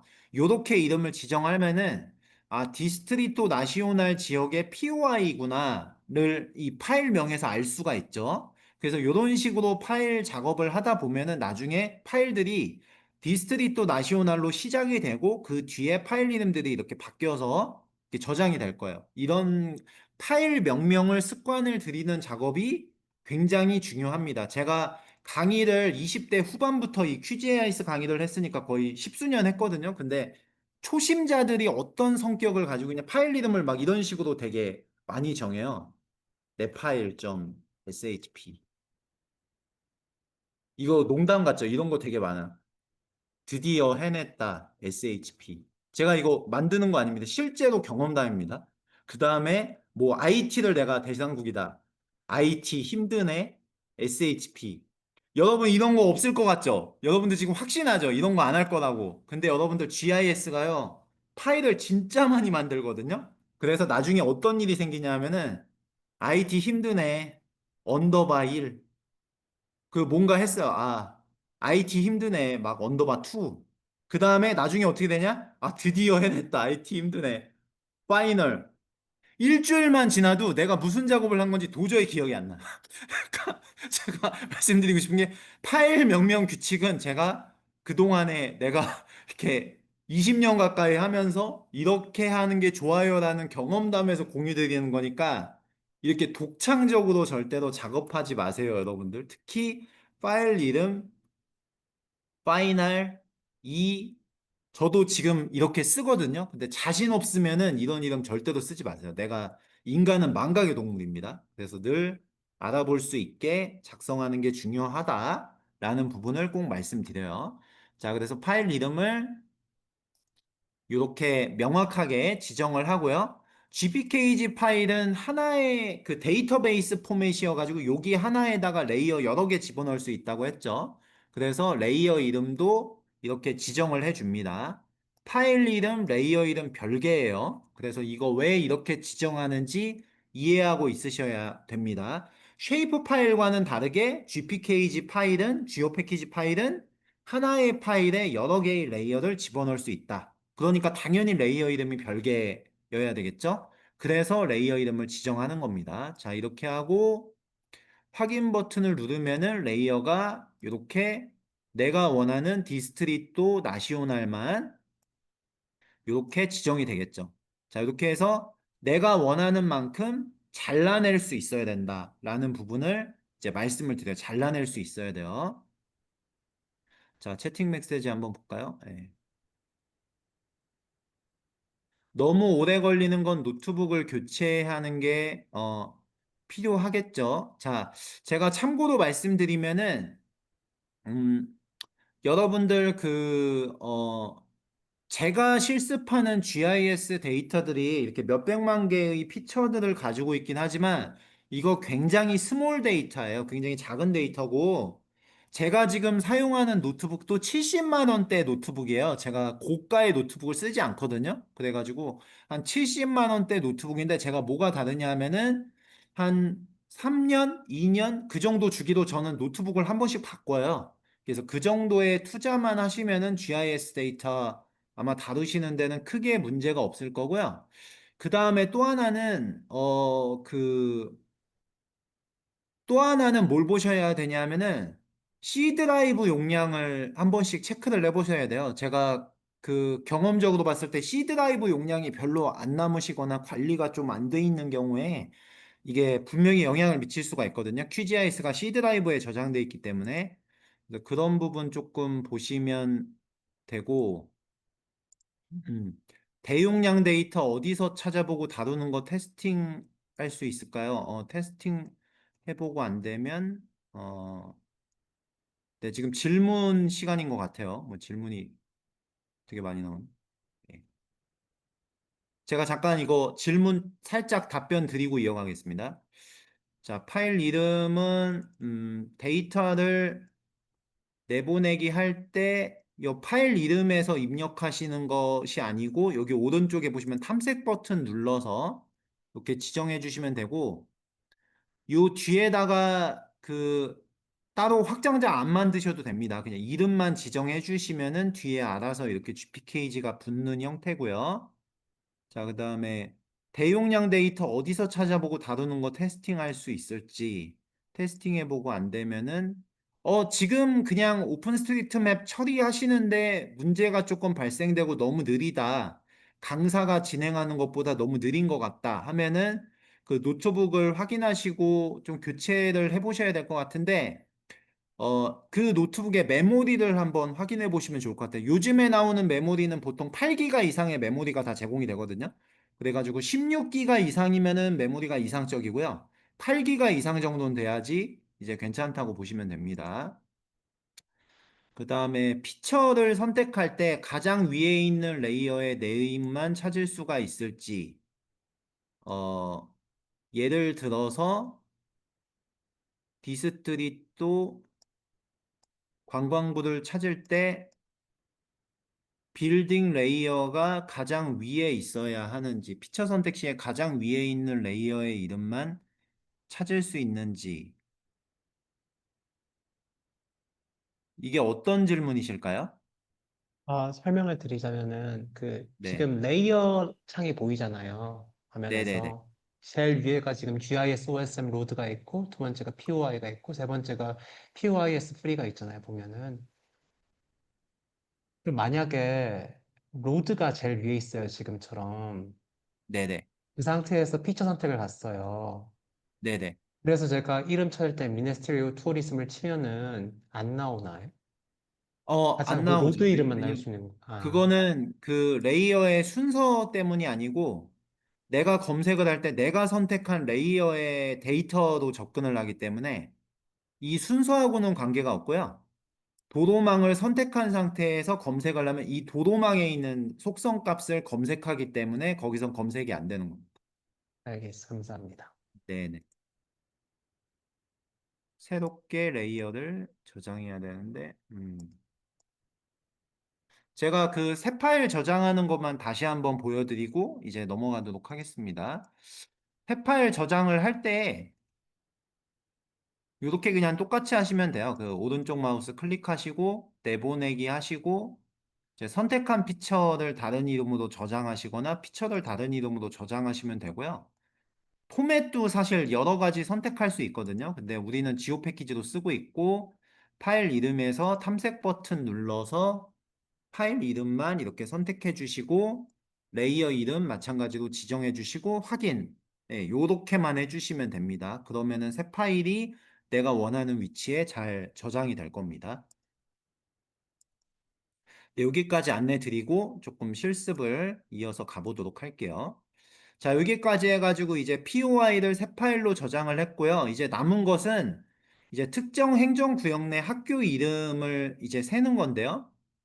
이때 이제 학교를 선택을 해야 되겠죠. 학교를 선택하는 기능을 크게 두 가지 방식으로 이제 알려드릴 거예요. 자, 일단 첫 번째는 우리가 앞서 보여드린 특정 행정구역 내에 이제 그 학교를 선택하는 그런 기능이 되겠습니다. 그래서 피처 클래스라고 하는 필드 내에 이제 스쿨이라는 값을 검색하면은 우리가 학교를 이제 알아낼 수가 있어요. 자, 그래서 그걸 한번 해볼 텐데요. 자, 일단은 POI에서 속성 테이블을 이렇게 들어가 보면은 피처 클래스가 이렇게 있죠. 피처 클래스에 보면은 폴리스가 있고 스쿨이 있고 뭐 패스트푸드도 있고 그래요. 그래서 우리가 스쿨만 이제 검색을 한번 해보도록 하겠습니다. 자, 검색은 어떻게 했었죠? 레이어 선택을 하고 여기 위쪽에 보면은 표현식으로 객체 선택 기능이 있어서 여기서 필드와 값에서 F 클래스 하고 이퀄 하고 그 다음에 모든 유일값 목록 보면은 이렇게 쭉 있죠. 여기 보니까 스쿨이 있어요. 자, 스쿨. 이런 식으로 해서 이제 검색을 할 수가 있었죠. 필드 값은 겹다운표, 그 다음에 속성 값은 폿다운표였죠. 자, 이런 식으로 해가지고 검색을 할 수가 있었습니다. 자, 이렇게 해서 검색을 피처 선택을 하면은 어떻게 되느냐? 57개의 일치하는 피처를 선택했습니다라고 나오죠. 그래서 학교가 57개가 있는 거예요. 이런 식으로 이제 데이터를 바로 검색할 수가 있고요. 여기까지 무리 없으신가요? 자, 요렇게 해가지고 내가 원하는 피처를 여러분들이 선택하실 수가 있겠고요. 자, 제가 또 하나의 방법을 알려드리겠습니다. 자, 이렇게 노랑이로 지금 이렇게 선택이 되어 있죠. 이게 지금 다 학교예요. 자, 그 다음에 선택 해제를 한 다음에 두 번째 방법을 알려드리겠습니다. 자, 두 번째 방법은 어떻게 되느냐? 두 번째 방법은 레이어 속성 창에서 이 소스 탭에 있는 제공자 피처 필터라는 걸 이용하는 방법인데 검색 방식은 똑같아요. 검색 방식은 똑같은데 얘는 뭐가 좋냐? 내가 선택한 객체를 선택된 상태로 보여주지 않고 내가 선택한 것만 표출시켜요. 그래서 뭐가 다른지 한번 다뤄보도록 하겠습니다. 자, 저하고 똑같이 따라와 주시면 돼요. 자, 일단은 이 디스트리토 나시오날의 POI를 더블 클릭해서 속성창을 이렇게 실행을 합니다. 속성창을. 이렇게 실행이 되셨죠? 자, 여기서 왼쪽에 보시면 정보, 소스 막 이렇게 여러 가지 탭이 있죠? 자, 여기서 소스 탭을 선택을 합니다. 소스 탭. 자, 소스 탭을 선택을 하면은 여기에 제공자 피처 필터라는 게 있어요. 제공자 피처 필터. 제공자 피처 필터. 자, 요 아래쪽에 보시면 쿼리 작성기라고 있습니다. 자, 쿼리 작성기를 이렇게 클릭을 합니다. 자, 그러면은 앞서 값으로 선택할 때와 거의 동일한 창이 실행이 돼요. 근데 UI만 달라요. UI만. 그래서 여기서 똑같이 내가 한번 실행을 해볼게요. 자, 어떻게 하냐면은 피처 클래스 더블 클릭하고요. 똑같죠? 자, 이 상태에서 연산자 이퀄 하고요. 그 다음에 여기 이제 모두라고 있잖아요. 값 선택하는 거. 자, 모두 선택하면은 여기 스쿨이 있을 거예요. 이렇게. 스쿨. 자, 요걸 더블 클릭해가지고 똑같은 방식으로 그래서 피처 클래스는 스쿨리다 이렇게 선택을 해줍니다. 똑같죠? 완전 똑같아요. 근데 이렇게 하고 이제 확인 버튼을 누르면 어떤 상태가 되냐면 얘는 학교를 딱 선택했을 때 선택한 것만 아예 보여줘요. 이렇게 필터링을 해가지고. 그래서 내가 새롭게 파일을 자르지 않아도, 새 파일로 추출하지 않아도 이 제공자 피처 필터 기능을 이용하시면 내가 원하는 데이터만 필터링 해가지고 바로 매핑을 하실 수가 있습니다. 이게 QGIS에서 굉장히 편한 기능이에요. 그래서 이 제공자 피처 기능을 이용하시면 이렇게 적용을 해서 이제 보실 수가 있다. 이게 굉장히 편리한 기능입니다. 그래서 이렇게 안내를 조금 드렸어요. 자, 그러면 이제 끝난 거죠. 그래서 이 상태에서 이제 속성창 들어가서 우리가 전 시간에 배운 대로 뭐 라벨 탭 들어가서 단일 라벨 만든 다음에 뭐 네임 해가지고 이렇게 딱 뿌려주면은 이제 우리 그 프로젝트 대상지에 학교 현황도가 만들어지는 거죠. 이렇게 돼서 이렇게 학교 57개 있고요. 이렇게 데이터들이 존재를 해요. 라고 이렇게 알려줄 수 있는 겁니다. 이런 것들을 하실 수 있으면 여러분들이 GIS 데이터를 오픈스트리트맵을 딱 가지고 계실 때 내가 원하는 데이터만 샥샥샥샥 요리해가지고 이렇게 지도를 이제 만들어 주실 수가 있는 거죠. 오늘 배운 게 굉장히 중요한 거예요. 그래서 공간과 속성으로 데이터를 검색해서 내가 원하는 것만 추스려내서 이렇게 지도를 만드는 일련의 과정들을 제가 한번 이렇게 살펴봤습니다. 자, 여기까지 해가지고 벡터 데이터 다루기를 일단락 시키도록 하겠습니다. 사실은 제가 이렇게 좀 더 여러 가지 기능들이 있는데 처음부터 이렇게 처음에 말씀드린 것처럼 한 번에 소화할 만큼 제가 잘라서 정보 전달을 드리기 때문에 이제 일부만 조금 알려드렸어요. 예를 들면 제가 뭐 좀 빨리 이렇게 보시면은 이 POI 데이터 이렇게 자르셨잖아요. 이렇게 잘라냈는데 제가 몇 가지 금방 조작해 볼게요. 요거 그냥 잠깐 제가 1분만 잠깐 이렇게 해보겠습니다. 뭐 예를 들면 뭐 이런 거 가능해요. 이렇게 피처 클래스로 해가지고.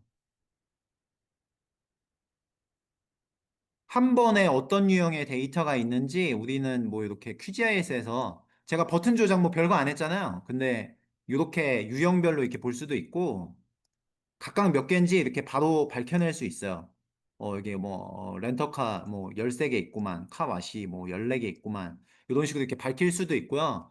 요거를 밀도 지도로 만들 수도 있어요. 밀도 지도로. 어떤 식으로 만들 수 있냐 제가 빨리 좀 해보면 여기 뭐 이런 기능이 있어가지고 난 또한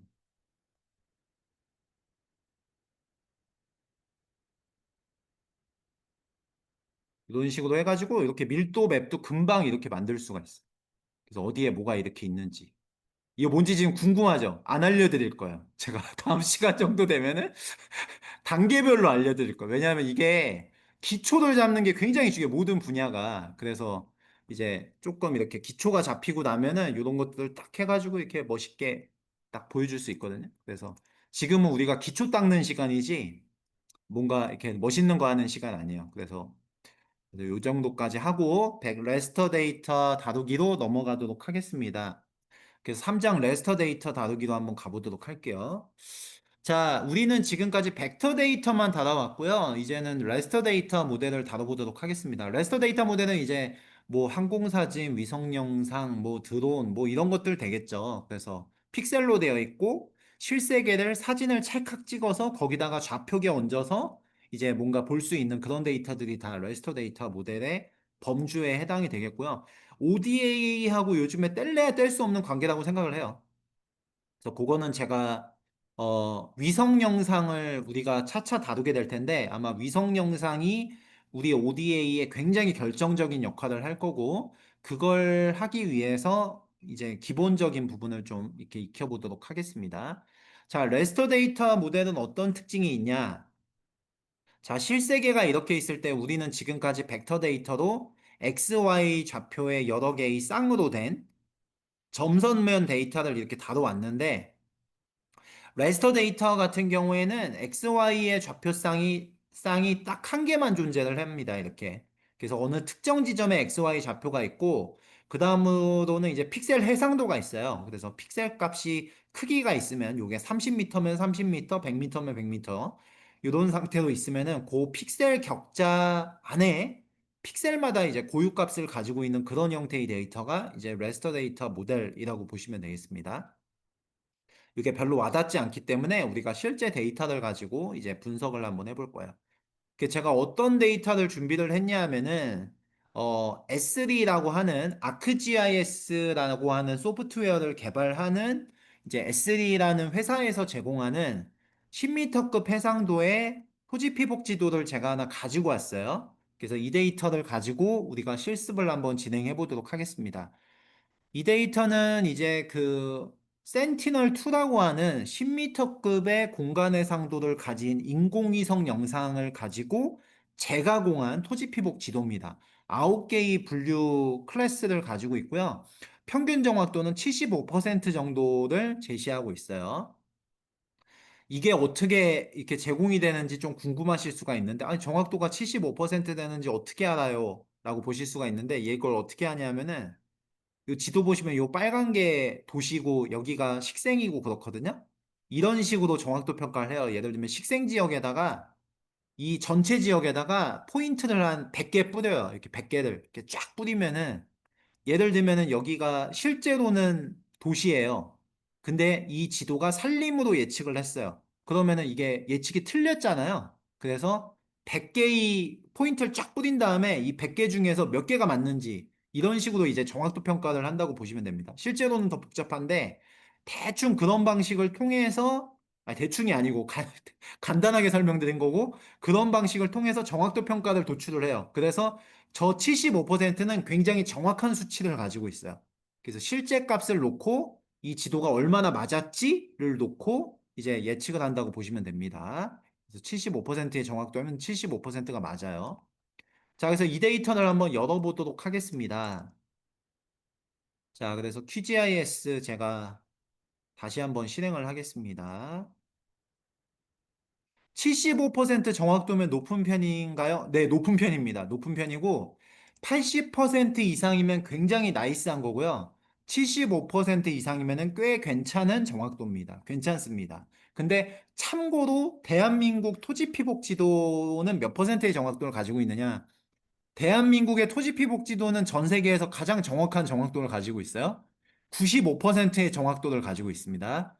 95%의 정확도를 가지고 있는데 이게 우리나라하고 해외하고 이 토지피복지도에 대한 좀 방식이 좀 달라요. 그래서 우리나라 같은 경우에는 어떤 식의 토지피복지도를 우리나라는 해상도에 약간 미쳐 있어요.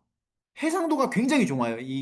그래서 예를 들면은 우리나라 같은 경우에 여러분들 카카오 지도나 뭐 이런 거 들어가시면 51cm급 해상도거든요. 그게 51cm급. 픽셀 하나가 51cm급이야.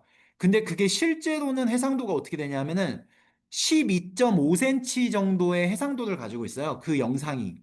그래서 12.5cm 정도의 해상도를 그 국가정보원이나 여러 가지 이유 때문에 51cm급으로 다운그레이드 시키고 청와대 지우고, 요즘엔 청와대 안 지우는구나. 어쨌든 군사지역 지우고 해가지고 그게 여러분들께 제공이 되거든요. 근데 그걸 기반으로 해가지고 토지피복지도를 만들어요. 그래서 우리나라의 토지피복지도는 1m급 해상도를 가지고 있어요. 근데 미국이나 캐나다 같은 데서는 유럽을 예를 들면 유럽 같은 경우에는 현재 10m급 해상도의 지도를 만들고요.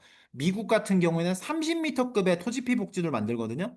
이게 약간 바라보는 관점이 많아요. 달라요. 그래서 우리나라 같은 경우에는 1m급 해상도도 정확도 95%를 하는 토지피 복지도를 1년에 하나를 만들고요. 미국이나 유럽 같은 경우에는 어떤 식으로 만드냐면은 75%의 정확도로 10m나 30m급의 토지 피복 지도를 3일이나 5일 주기로 만듭니다. 여러분들 어떤 지도가 더 필요할 것 같으세요?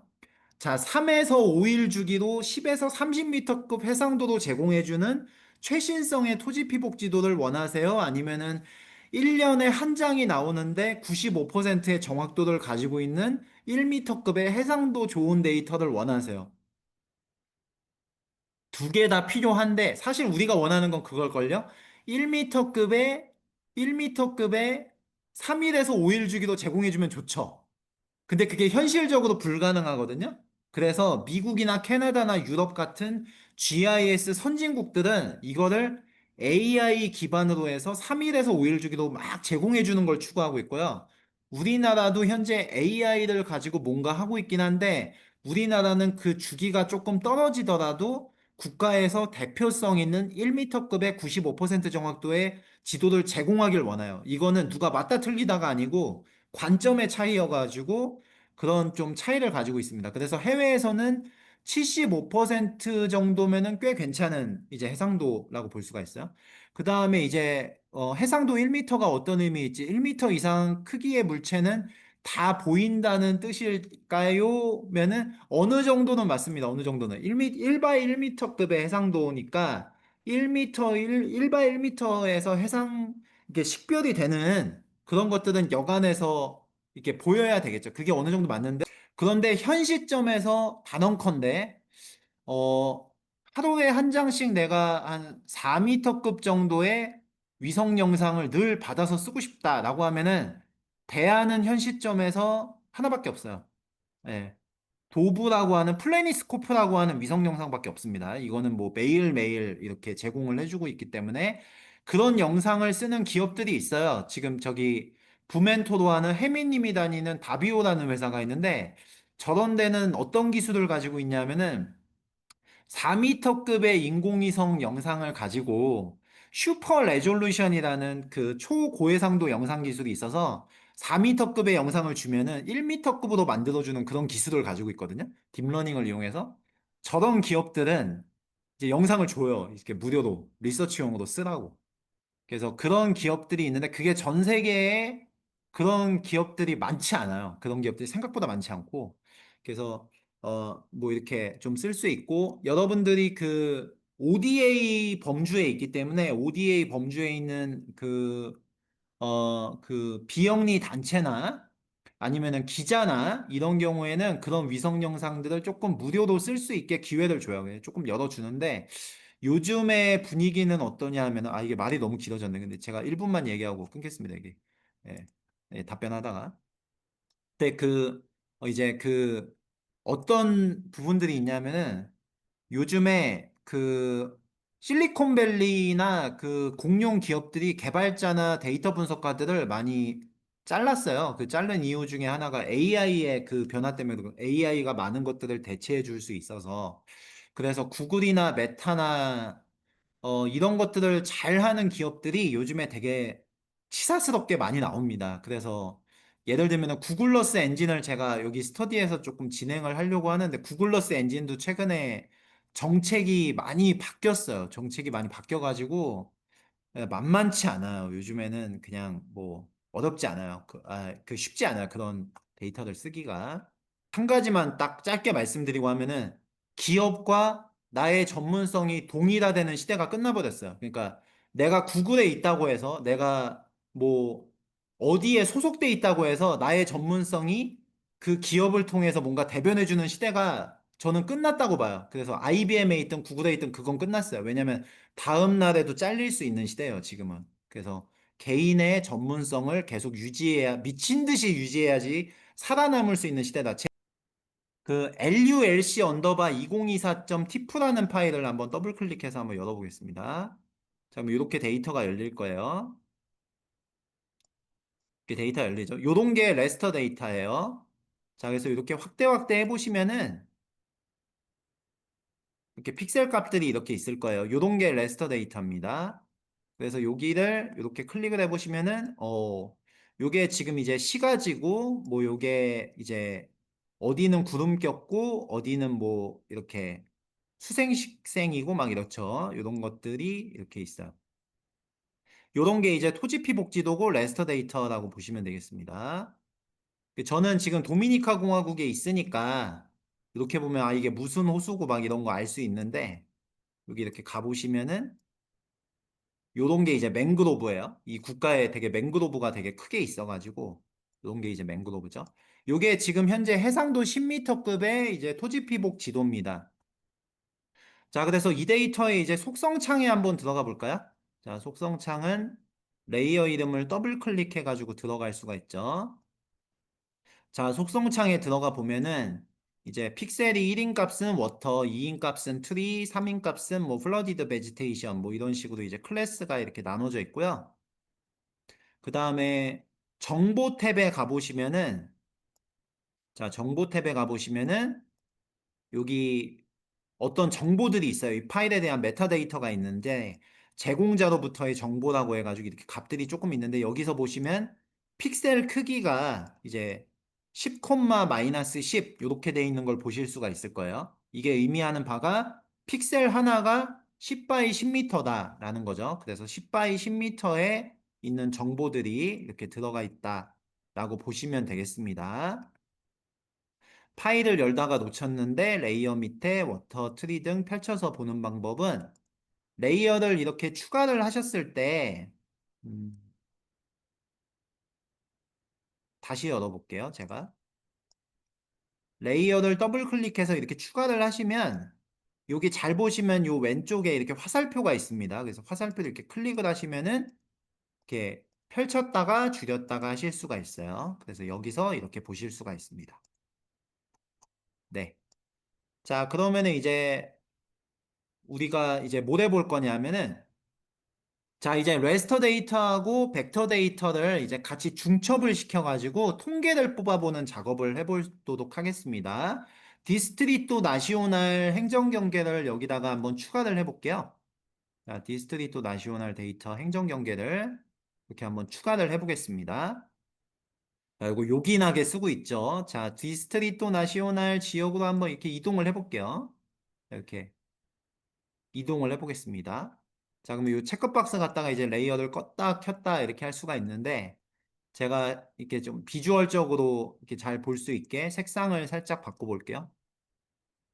자, 여기서 채우기 색상을 제가 투명 채우기로 바꾸고 획을 약간 두껍게 해가지고 여러분들 보기 좋게 한번 바꿔보겠습니다.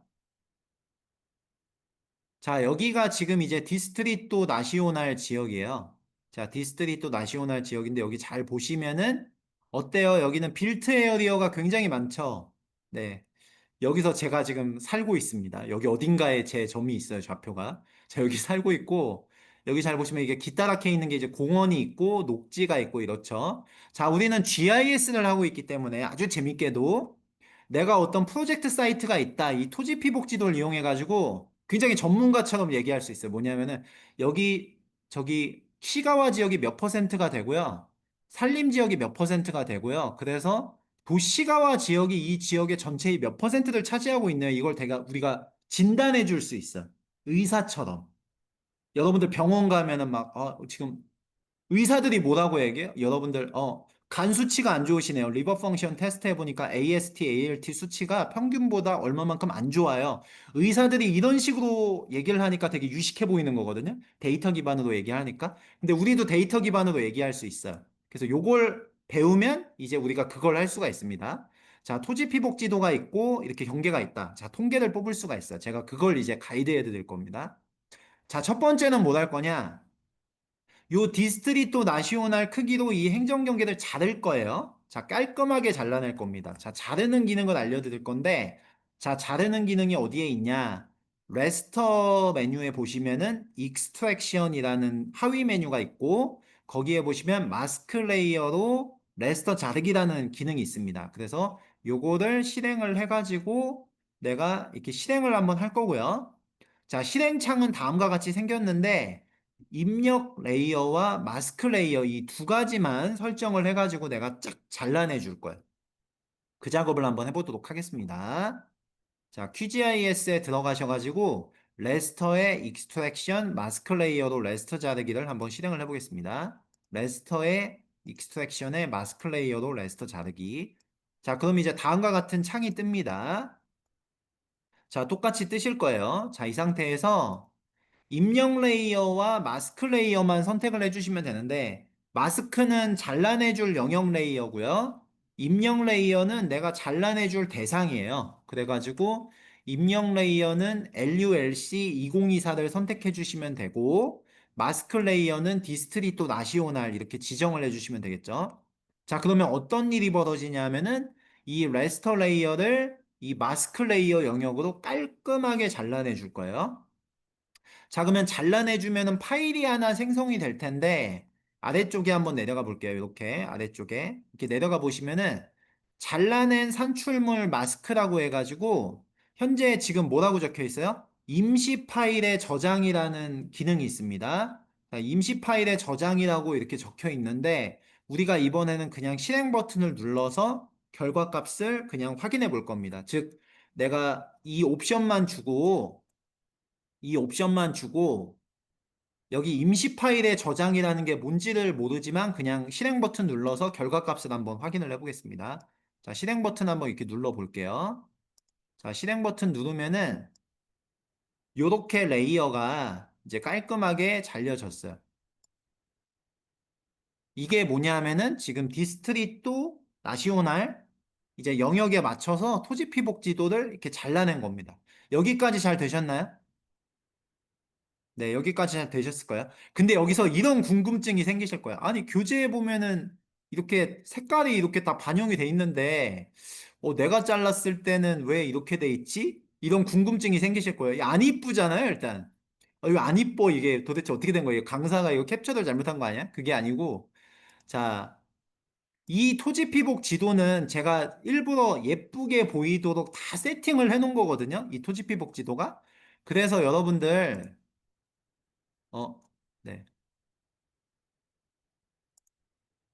이거 지금 저 김지연 님이 오류가 난다라고 말씀을 주셨는데 제가 왜 그런지 조금 설명을 드리면 데이터를 현재 이렇게 이런 식으로 1주차 이렇게 국문을 폴더 경로에서 이렇게 국문을 좀 쓰고 계시잖아요. 이렇게 1주차라고 2주차. 근데 요렇게 제가 그 전 시간에 조금 가이드 드린 내용 중에 그게 있었어요. 약간 한글은 한 글자가 2바이트여가지고 QGIS 뿐만이 아니고 다른 외산 소프트웨어에서 작업을 할 때 오류를 유발할 수가 있다. 라고 말씀을 드렸는데 그 대표적인 케이스가 되겠고요. 요런 식으로 이제 국문을 쓰지 마시고 경로상에다가 이제 그 영문으로 된 경로를 써주시면은 해당 오류를 피하실 수가 있을 겁니다. 그래서 그렇게 해놓고 다시 한번 시도를 해보시고 그래도 안 되시면은 제가 이따 요거 강의 끝나고 나서 개별적으로 한번 봐드리는 걸로 하겠습니다. 자, 이렇게 레이어가 이제 생성이 됐고요. 자, 그러면은 여기 있는 이 그 예쁜 이 스타일이 어디 적용돼 있냐면은 실습 폴더 이렇게 가보시면은 티프 파일이 우리가 작업하는 토지피복 지도고요. 여기 QML이라고 하는 파일이 제가 이거 스타일 지정해 놓은 파일이거든요. 그래서 이게 있어가지고 이제 저게 저렇게 예쁘게 보이는 거예요. 여기 이거 열어보시면 제가 색상이나 막 이런 거 다 여기다가 지정해 놨거든요. 이게 뭔지 몰라도 여기에 다 지정이 되어 있어요. 그래서 이거를 내가 여기에 적용되어 있는 스타일을 복붙해가지고 여기다 붙여놓으면 얘가 이뻐지거든요. 제가 그 방법을 여기서 알려드릴게요. 이거 되게 그 꿀팁입니다. 자, 어떻게 쓰는지 알려드리면 자, 이렇게 예쁘게 저장되어 있는 이 레이어의 심볼이 있죠. 스타일이 있죠. 요거 복사해서 이 파일에다가 저장하고 싶어요. 이럴 땐 어떻게 하느냐. 얘를 오른쪽 마우스 클릭을 합니다. 이 복사하고 싶은 레이어를. 자, 오른쪽 마우스 클릭하면 뭐가 있느냐? 스타일이라고 있어요. 스타일. 스타일. 자, 스타일에 보시면 스타일 복사라고 있고, 모든 스타일 카테고리라고 있어요. 모든 스타일 카테고리. 찾으셨나요? 이렇게 하고 이렇게 딱 클릭을 하세요. 이게 뭐냐면 컨트롤 C예요. 스타일의 컨트롤 C. 자, 느낌 오시죠? 컨트롤 CV 똑같아요. 여기서 스타일에서 스타일 복사, 모든 스타일 카테고리 딱 한 다음에, 자, 내가 스타일 복붙하고 싶은 대로 갑니다. 이렇게. 자, 여기서 오른쪽 마우스 클릭한 다음에 이제 복붙하면 돼요. 자, 스타일 탭으로 가면 이제 스타일 붙여넣기가 있어요. 이렇게. 스타일 붙여넣기에, 자, 모든 스타일 카테고리 딱 하시면 이렇게 붙여넣어집니다. 오케이. 자, 이렇게 스타일 복붙을 하실 수가 있어. 이거 정말 좋지 않습니까? 자, 이렇게 스타일 복붙을 하시면은 굉장히 좋아요. 근데, 자, 이거 괜찮죠? 여기까지 문제 없으시죠? 근데 저는 평소에 이 기능을 어떻게 쓰느냐? 제가 요거 잘라낸 산출물을 다시 한 번만 실행을 해볼게요. 자, 익스트랙션에서 마스크 레이어로 레스터 자르기 했었죠. 자, 이렇게 해가지고 우리가 레이어 하나 이렇게 만들었었거든요. 자, 근데 저는 이 기능을 어떻게 쓰느냐? 자, 보세요, 이제.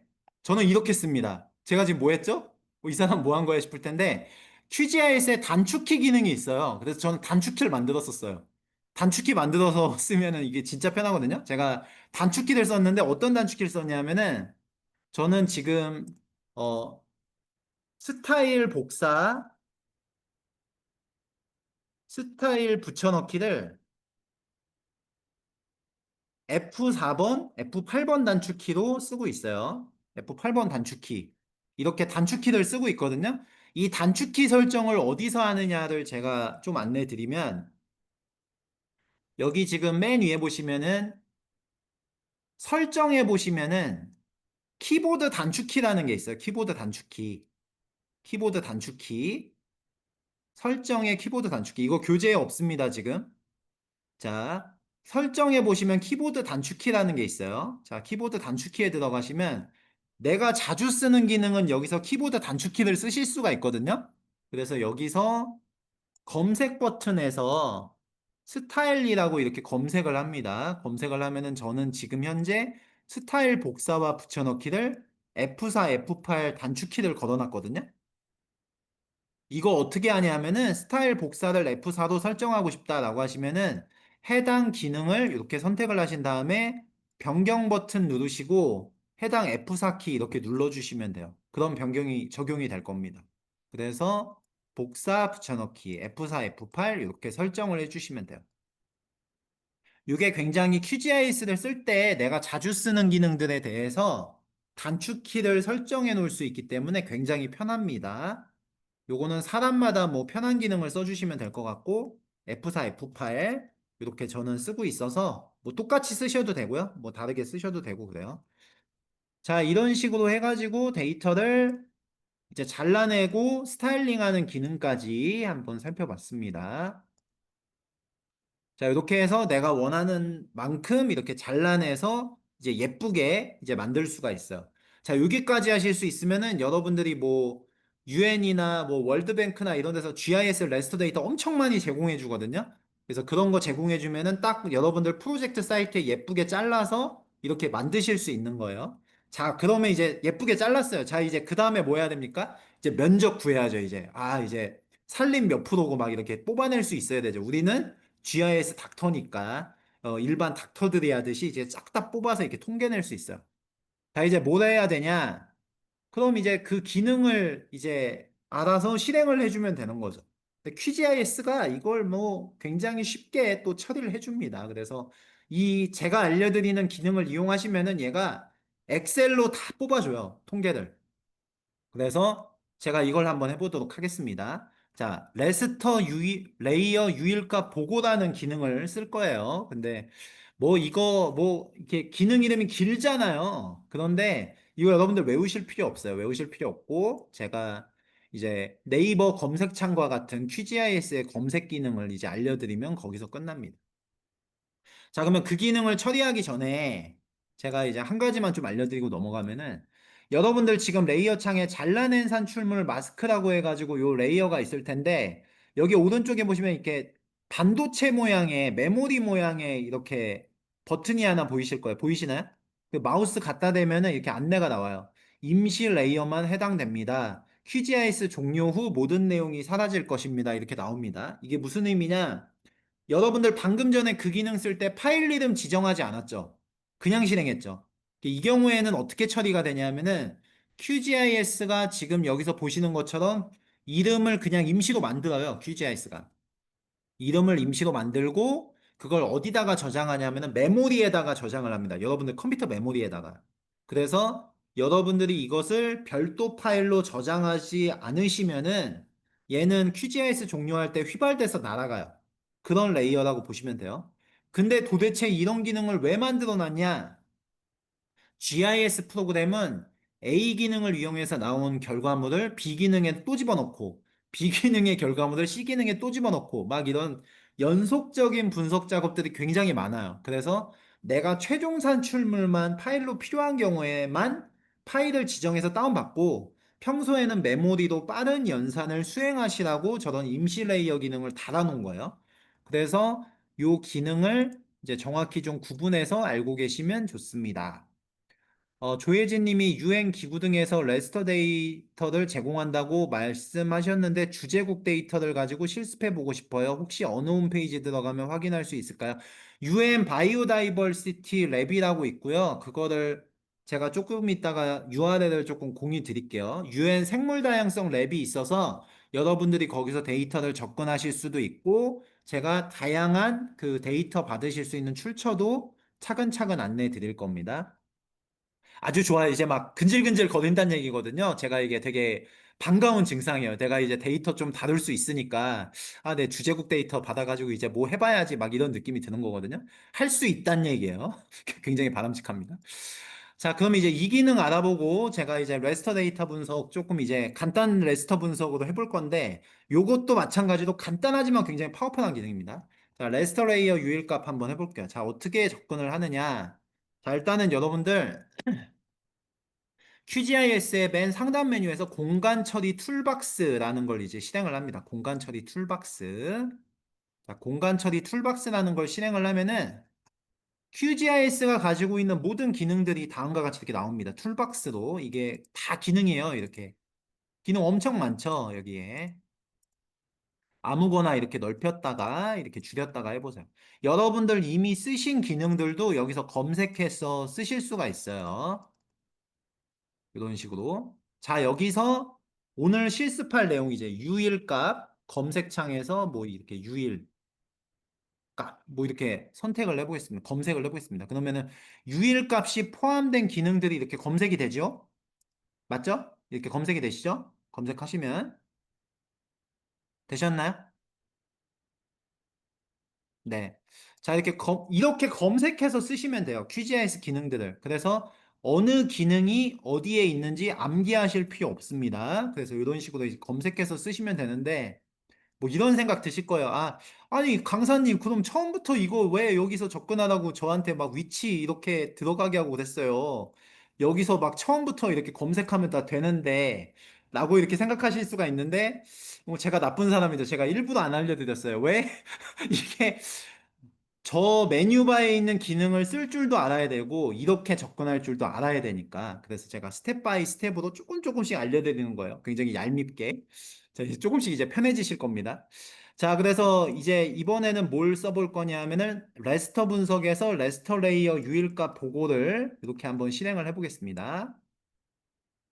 자, 이렇게 실행을 했고요. 자, 이 기능은 이제 몇 가지만 건드리면 되는데, 뭐냐? 얘가 뭘 해주냐? 여기 옆에 있는 내용을 같이 한번 읽어볼게요. 레스터 레이어 유일값이라는 게 뭐냐? 했더니, 이 알고리즘은 입력 레스터 레이어에 있는 각 유일값의 개수 및 면적을 반환합니다. 면적은 레스터 레이어의 면적 단위로 계산합니다. 이게 무슨 얘기냐? 토지 피복지도가 현재 9개 클래스로 되어 있죠. 9개 클래스가 디스트리토 나시오날 크기로 잘려 있는데 그 잘려 있는 영역은 픽셀들로 이루어져 있잖아요. 그래서 이 기능을 실행을 하면은 엑셀 파일을 하나 만들어서 각각의 클래스에 픽셀이 몇 개가 있고 그것이 면적이 얼마인지를 자동으로 뽑아줄 거란 얘기예요. 그래서 굉장히 이제 편리하게 우리가 그 결과값을 볼 수 있을 겁니다. 자, 그러면 실행은 어떻게 하느냐? 뭐 이렇게 하면 돼요. 이렇게 잘라낸 산출물 선택돼 있고 잘라낸 산출물은 현재 그 밴드라고 하는 그러니까 벡터에서 레이어라고 하는 개념이 레스터에선 밴드입니다. 그래서 밴드가 하나가 있죠. 밴드가 하나가 있고 여기 보시면 이 유일값 보고와 테이블이라는 게 있는데 유일값 보고는 그냥 웹페이지 같은 형태로 이렇게 보여지는 형태고요. 그 다음에 테이블은 엑셀 파일로 저장을 할 수가 있어요. 그래서 유일값 테이블은 제가 파일로 저장하도록 하겠습니다. 자, 그래서 유일값 테이블을 여기 오른쪽 마우스 클릭을 하고요. 여러 가지 옵션이 있는데, 옵션이 있죠. 여기서 파일로 저장을 선택을 하겠습니다. 파일로 저장을. 자, 위에서 세 번째 파일로 저장을 선택을 하고, 엑셀 파일로 저장을 해줄게요. 엑셀 파일로 저장을 하고, 파일 이름은 여기랑 그냥 똑같이 해주겠습니다. 요게 2024년도에 토지피복지도거든요. LULC 언더바 2024 언더바 UV 점 엑셀 파일로 제가 저장을 해줄게요. 자, 이걸 조금 풀어서 왜 이렇게 저장을 했냐? 자, LULC는요, 랜드 유즈, 랜드 커버의 약어입니다. 토지 이용 토지 피복의 약어예요. 그래서 토지 피복도고, 이게 2024년도에 토지 피복 지도거든요. 그 다음에 이제 UV는 내가 왜 이렇게 달았냐? UV는 유니크 밸류 기능을 이용하고 있으니까 이걸 습관화 시키시는 게 좋아요. 데이터 가지고 이렇게 만들 때. 그래야지 나중에 토지 피복 지도의 고유값을 내가 분석을 했던 거구나 라고 이제 아실 수가 있으니까. 자, 그래서 요런 이름으로 해가지고 이제 지정을 해서 이제 처리를 하겠습니다. 그러면 잘라낸 산출물, 밴드, 그 다음에 유일값 테이블 해가지고 이렇게 실행을 해볼게요. 자, 실행을 하면은 계산이 이제 완료가 됐을 거고요. 자, 완료가 되면은 이제 두 가지의 파일이 생성이 되는데 첫 번째는 유일값 보고가 임시 파일에 저장이 된다고 했죠. 그 값은 어디에 있냐면은 여러분들 그 화면 오른쪽에 하단에 보시면은 이렇게 URL 하나 생겼을 거예요. URL 생기셨죠? 요거 클릭하시면은 요렇게 값들이 나올 거고요. 요 값들이 의미하는 거는 요 1번, 2번, 5번, 6번, 8번, 9번이 있죠.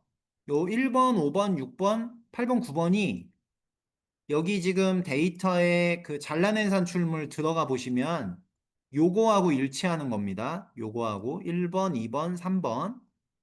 이해되시죠? 여기 지금 여기 값이 있잖아요. 1번, 2번, 3번. 예를 들면은 여기 빌트 에어리어가 5번이잖아요. 그 5번이면은 여기 나와 있는 이제 5번의 면적.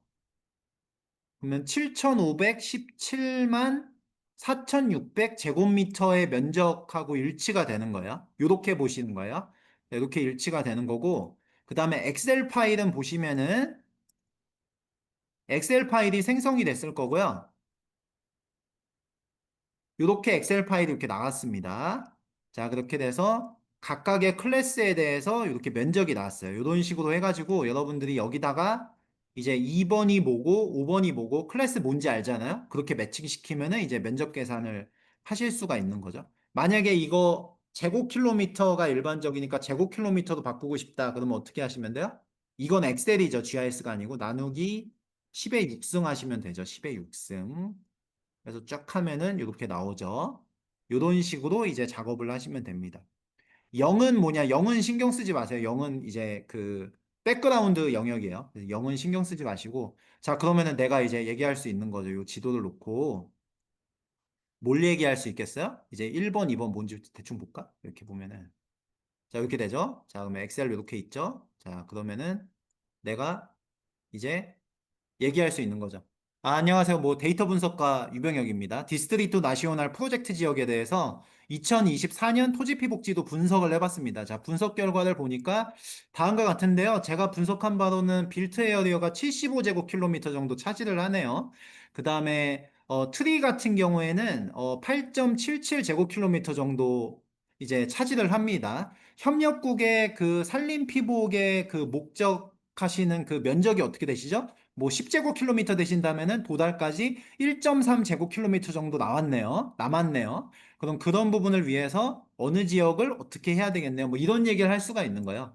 왜냐하면 우리는 공간 데이터를 다루고 있으니까.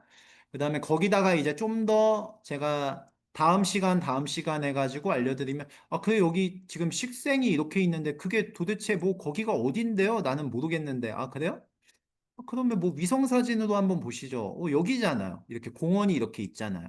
그 다음에 뭐 공원의 어떤 특정 이제 피지컬 맵은 별로 적절하지 않구나. 예. 뭐 여기잖아요. 그래서 뭐 이 지역에 대해서 예를 들면 구글 뭐 세τερ라이트 하이브리드 맵을 보면은 여기 재패니즈 가든이 있는 이제 뭐 이렇게 수목원이네요. 여기는 어디 시가지네요. 그래서 어디 확장하려면은 여기가 부동산적으로 공용지인가요? 그럼 여기 에다가 여기 사유지 얼마 매수해가지고 뭐 복원을 어떻게 해야 되겠네요. 뭐 이런 식의 이제 얘기를 할 수가 있는 거죠.